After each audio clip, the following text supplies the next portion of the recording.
inspection. I'm a big advocate of doing things yourself if you can, if you know what you're doing. If you don't know what you're doing, it's fine. You can also watch YouTube videos, you can talk to professionals.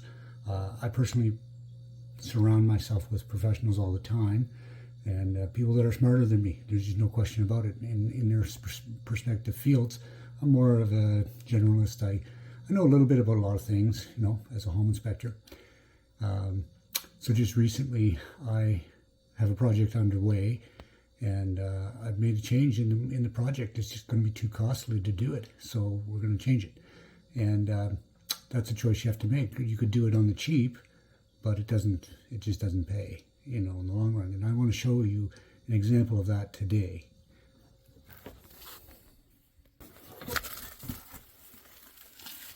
Okay, so in a crawl space area here, someone has made their own floor trusses for this addition that they put on, and it's a good idea, but it's just not adequate. And the floors up above are sunk down. You know, you can see where they braced it and, you know, trying to stop the sag.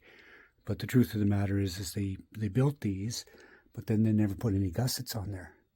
There's no means of everything holding together other than a few nails.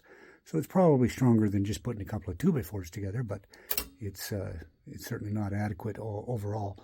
And it's caused a lot of grief. There's actually a lot of problems down here beyond that. But that's what I wanted to point out in this video. So again, if you're going to do something on your own and you don't need to get it inspected, and there is a good reason for inspection, because an inspector would have caught this and said, no, I'm not allowing that. That's not an engineered truss and you can't use it.